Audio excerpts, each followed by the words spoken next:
Opening this up to my guests this evening who are joining me on Plain Speak, Ajay Singh, who is an independent researcher who goes behind the X handle. In fact, he's the person, the storyteller. He was in fact quote-tweeted by Amit Malviya. So we have Ajay Singh. He will explain to us on what was his research all about.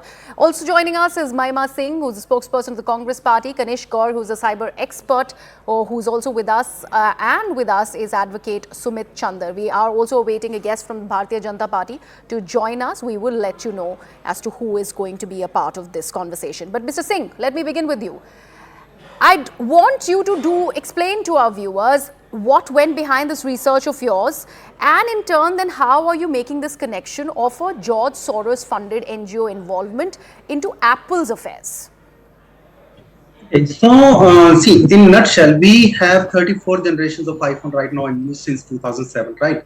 Now, some of our political elites made claims that we have been using iPhone since last 20 years. Some of them said that we received notifications and our phones have been hacked. I have three questions to everybody. That when you read this, and Mr. Shashi Tharoor posted on his Twitter handle all the screenshots, one of the screenshots clearly says that enlist expert help such as rapid response emergency security assistance provided by the digital security helpline at non-profit access now. Now, I have one open simple question. Unlike Android, this iOS operating system of Apple is closely guarded sandbox. It's more like a black box technologically. So how on earth an technological giant like Apple is falling on the NGO Access Now, which was founded in 2009 just to spy on Iran on the behest of the US state and certain non-state actors to find out that what is going on behind the Iron Curtain of Iran during the presidential elections. And all those who found it, they were nothing but they were all the fellowship holders of the George Soros or Open Source Foundation. And secondly, if your phone is hacked, didn't you check with the Apple itself that why this Access Now is featuring? Who is Access Now? What role of Access Now has? Three, if you say that government is after your data, your phone, your conversation, government is snooping, I want to ask one more question, that why didn't you check with the Apple? Apple clearly denied that we are using this term non-state sponsored actors as a generic term. We have sent it to 150 countries and Apple has close to 2 billion iPhone users, right? So none of these questions were addressed. Everybody wanted a clear political kleptocratic noise, and they went after that and started posting that I received this communication.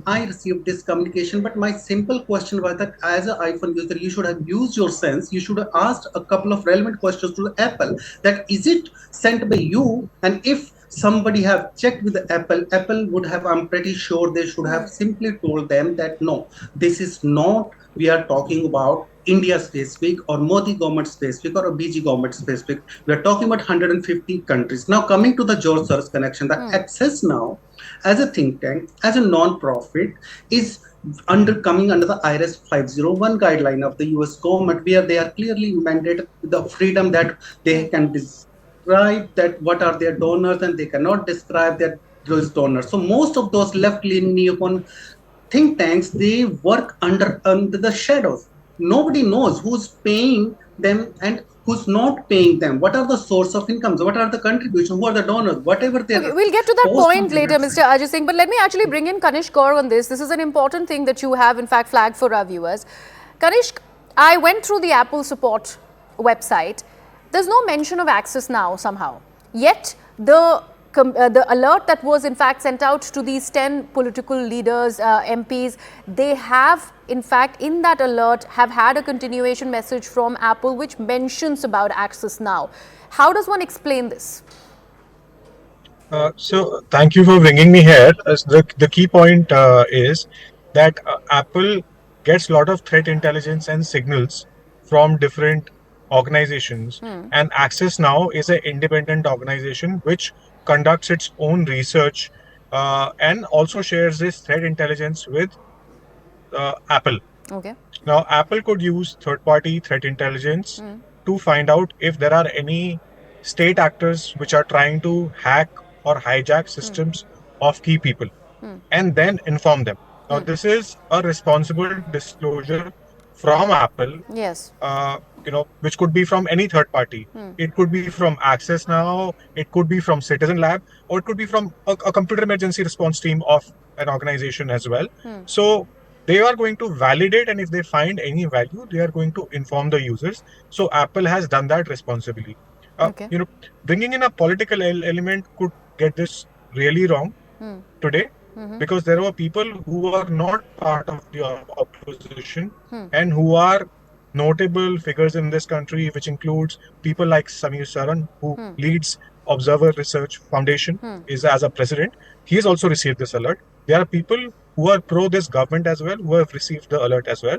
So calling it on a political measure would be wrong. I strongly recommend let there be a proper investigation. Let Apple share more evidence on why they thought specific people have been targeted. And it does not necessarily mean that the government has done it. State sponsored hacktivism means that there could be hacktivists who could be paid by a state, Yes. or could have been provided any kind of infrastructure. Right, so it's a term which is most of the time misunderstood, saying a government is doing it. It could be a third party, it could be a large hacking group like a Anonymous, or another hacking community like Shiny Hunters. Okay. So, But Kanishk, since you're the attack essentially were saying that continuous, Apple can go ahead and give it up to the third parties, in this case Access Now, and they have been well within their rights and also very responsible in acknowledging it that they have given it to Access Now, which is what has been claimed by Mr. Ajay Singh, and now that it's become part of a big furor, considering this is an NGO which is linked with Mr. George Soros. I'd like to understand this one thing. A, why is it not part of the Apple support website? Is it not supposed to be on it? And in that case, does it require the downloading of any particular app? Because Apple clearly mentions that they do not ask users to download any app or in fact click any links. So how does it work? so Apple as a company will not attribute to any third party when they are giving threat intelligence. As part of their responsible disclosure practice, they will only alert the user saying they have received some part of threat intelligence from an organization, and they will not even attribute whether this has come from any specific actor or a government. That's typically their responsible disclosure practice that they have been following so far. So it could be Access Now, or it could be third party. Now, if Access wants to come forward and say they have done it, or there is a third party coming and saying Access Now is involved, I don't think so. Apple would really put their name as part of their website, right? That really would ever happen. Okay. All right. Thank you so much for that and explaining it, Kanishk.